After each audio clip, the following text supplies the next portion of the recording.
অসমৰ মুখ্যমন্ত্ৰী ডাঙৰীয়া, আপোনাৰ কথাবাৰ্তা, আপোনাৰ আচৰণ, আপোনাৰ কাম কাজ এইবিলাকৰ পৰা মই অন্তত নিশ্চিত হৈছোঁ যে আপুনি জুবিন গাৰ্গক ন্যায় দিবৰ কাৰণে সঁচাকৈ কোনো ব্যৱস্থা কৰা নাই। আপোনাৰ আন্তৰিকতা মই তেতিয়াই গম পাইছিলোঁ যেতিয়া আপুনি বাৰম্বাৰ জুবিন গাৰ্গক গুৱাহাটীত নাৰাখিবৰ কাৰণে চেষ্টা কৰি আছিলে। বহুত কথা আছে, এইবিলাক কোৱাই নাই এতিয়ালৈকে।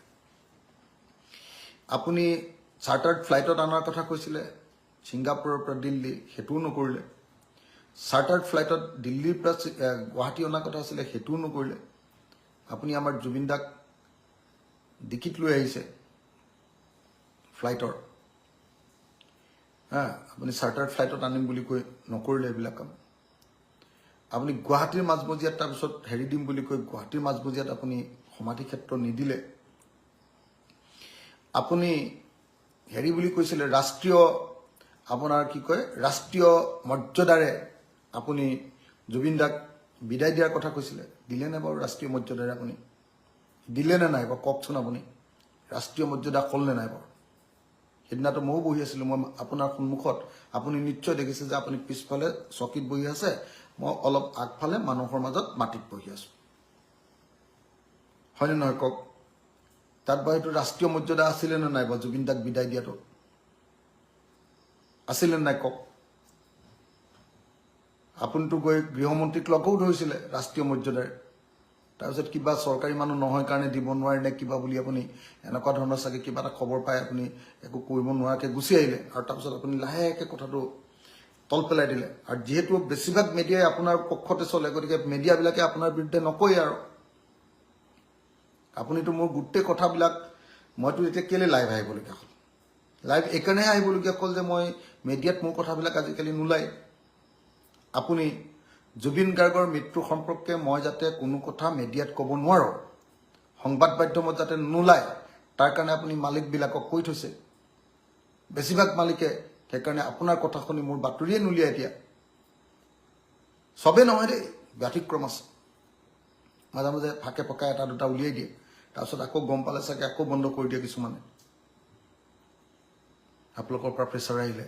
নহ'লেতো একেবাৰে কেইটামান উলিয়াই নাই। সেইদিনা আপুনি নিজে দেখিছে যে মই যিহেতু সেইদিনা জুবিন দাৰ মৃত্যুৰ দিনা 19 তাৰিখৰ দিনা তদন্ত লাগিব বুলি প্ৰথম মই কৈ দিলোঁ, গতিকে আপুনি মোৰ মুখখন বন্ধ কৰিবৰ কাৰণে মিডিয়াবিলাকক,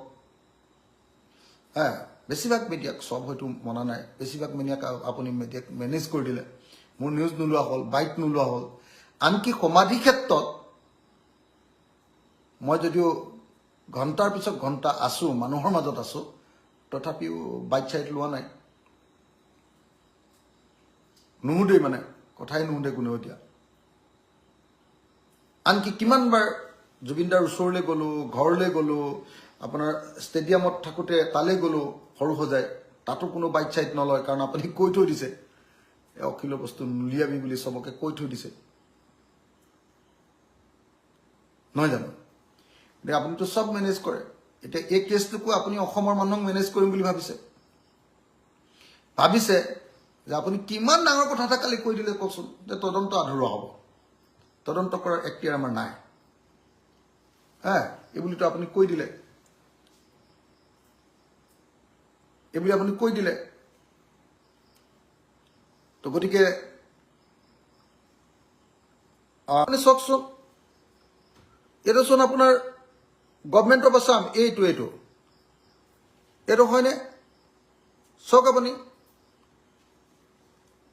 এইটো গভৰ্ণমেণ্ট অফ আছাম। অসম চৰকাৰেও ইয়াতো সহযোগিতা কৰিছে। মই ওপৰকেইটাহে চাই আছিলোঁ, হাই কমিশ্যন অফ ইণ্ডিয়া ছিংগাপুৰ আৰু এক্সটাৰ্নেল মিনিষ্ট্ৰী অফ এক্সটাৰ্নেল এফেয়াৰ্ছে চাই আছিলোঁ। এইফালে ইয়াতো এতিয়া দেখিলোঁ গভৰ্ণমেণ্ট অফ আছাম আৰু গভৰ্ণমেণ্ট অফ মিজোৰাম, তেওঁলোকৰো হেৰি আছে, মানে আপোনাৰ একদম অশোক চক্ৰলৈ একদম যে তেওঁলোকে যে স্পন্সৰ কৰিছে, তেওঁলোকৰ যে বস্তু গৈছে, এইটো মানে তেওঁলোকে যে ইয়াৰ অৰ্গেনাইজাৰ প্ৰেজেঞ্চ মানে কৰিছে, মানে এই ওপৰকেইটাতো ডাইৰেক্ট প্ৰেজেঞ্চ বুলি লিখিছে, তলত আপোনালোকৰ হেৰি দি দিছে। চাওকচোন হয়নে নহয়? চব মুখ্যমন্ত্ৰী ডাঙৰীয়া এই নৰ্থ ইষ্ট ফেষ্টিভেল আপুনিও পাতিছিলে, গভৰ্ণমেণ্ট অফ আছামো আছে ইয়াত। মুখ্যমন্ত্ৰী ডাঙৰীয়া মিনিষ্ট্ৰী অফ এক্সটাৰ্নেল এফেয়াৰ্ছ চাগে আমাৰ কি ৰাজ্যিক আপোনাৰ কি মন্ত্ৰী বাহিৰলৈ যোৱা মন্ত্ৰীজন আমাৰ বৈদেশিক মন্ত্ৰী তেওঁ চাগে হেৰি এইটো কৰি দিছে, পবিত্ৰ মাৰ্ঘেৰিটাই কৰি দিছিলে। তাৰপিছত এইটো কি কয় হাই কমিশ্যন অফ ইণ্ডিয়া ছিংগাপুৰ তেওঁলোকো আছে। অসম চৰকাৰেও ইয়াত পইচা দিছে, অসম চৰকাৰেও ইয়াত প্ৰেজেণ্ট কৰিছে, অসম চৰকাৰেও ইয়াত অংশগ্ৰহণ কৰিছে, অসম চৰকাৰো অংশীদাৰ। এতিয়া অসম চৰকাৰে আপোনালোকে পইচা দিছে, মিজোৰাম চৰকাৰে দিছে, তাৰপিছত এক্সটাৰ্নেল এফেয়াৰ্ছ মিনিষ্ট্ৰীয়ে দিছে ভাৰত চৰকাৰৰ, আকৌ হাই কমিশ্যন অফ ইণ্ডিয়া ছিংগাপুৰে দিছে, তেওঁলোকে প্ৰেজেন্স কৰিছে, গোটেই অনুষ্ঠানটোৱে তেওঁলোকে আয়োজন কৰিছে বুলি দেখুৱাইছে। তেতিয়াহ'লে এতিয়া আপুনি জুবিন গাৰ্গক তদন্ত কৰিবলৈ এখতিয়াৰ নাই, পইচা পাতি দি ছিংগাপুৰত অনুষ্ঠান পাতিবলৈ আপোনালোকৰ এখতিয়াৰ আছিলে।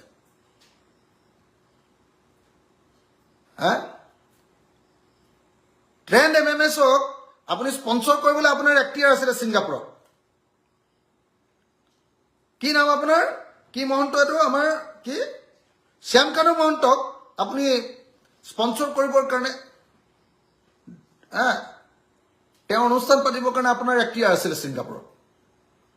এতিয়া জুবিন দা ঢুকালে, জুবিন দা ঢুকোৱা ঠাইত গৈ প্লেচ অফ অকাৰেঞ্চ য'ত ঘটিছে তাত গৈ এনকুৱাৰী কৰিবলৈ, ঘটা ঠাইত থকা মানুহকেইটাক ধৰি আনিবৰ কাৰণে, তেওঁলোকক মাতি আনিবৰ কাৰণে আপোনাৰ এখতিয়াৰ নাই। কি ভয়ানক কথা ক'লে আপুনি। এতিয়াই দেখিলো অসম চৰকাৰৰ তাত চিম্বল আছে, অসম চৰকাৰৰ চিম্বল আছে।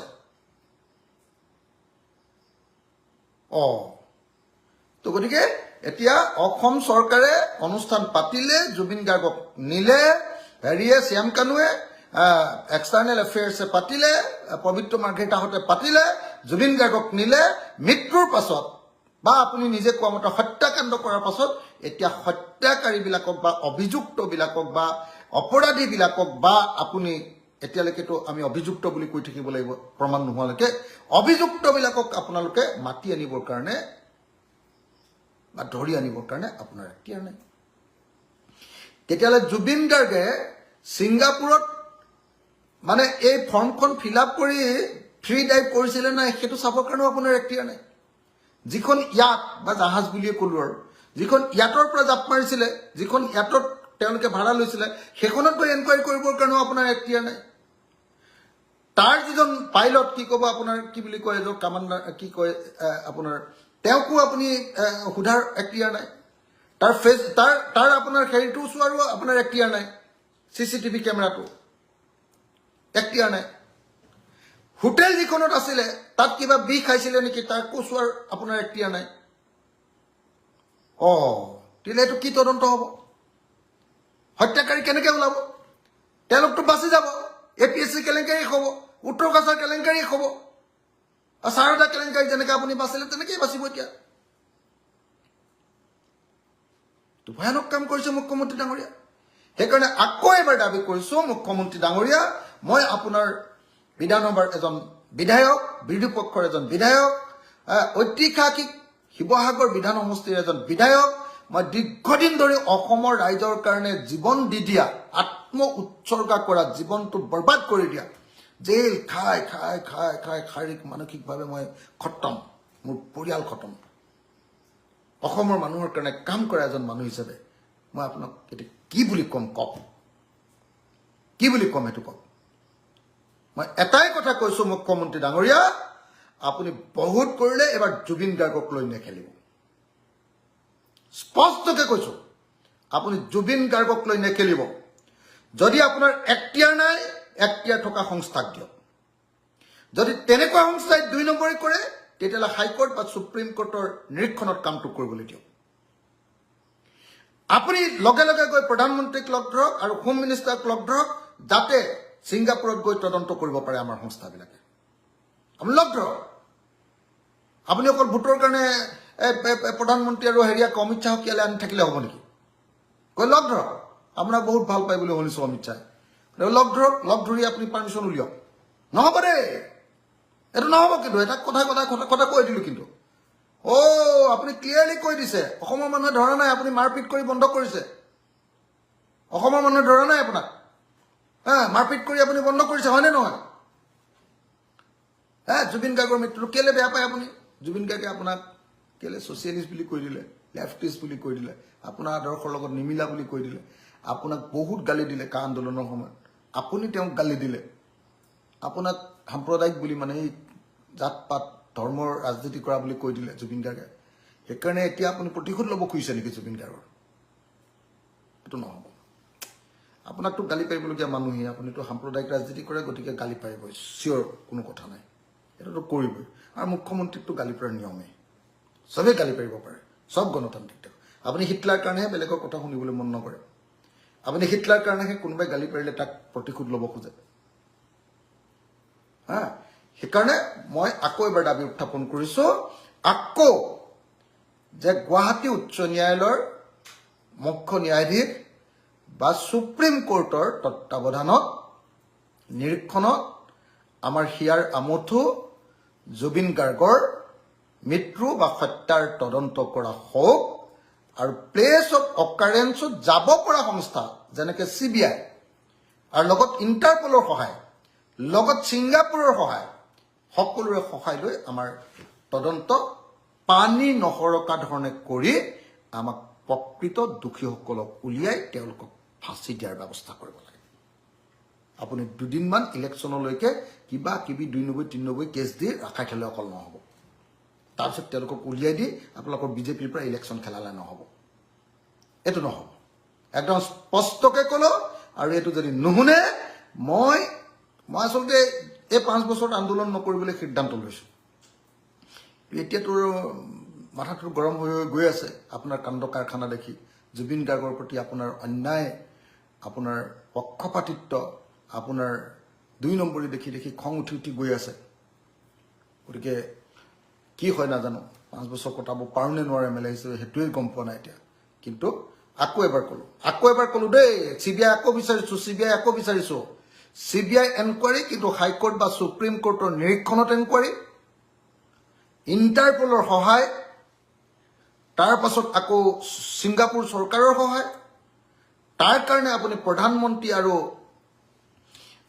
গৃহমন্ত্ৰীক লগ ধৰক, আৰু এই যিকেইটা ডিপাৰ্টমেণ্ট এক্সটাৰ্নেল এফেয়াৰ্ছ আপুনি টকা দিছিলে অসম চৰকাৰ, গতিকে আটাইবিলাকে এই তদন্ত পানী নসৰকা ধৰণে কৰি আমাৰ মৰমৰ শিল্পী, অসমীয়া কালচাৰেল জগতৰ এজন দৈন সেই কাণ্ডাৰী এজনক মৃত্যুৰ ঘটনাটো আপুনি পানী নসৰকাকৈ তদন্ত কৰি আমাক ন্যায় দিব লাগিব।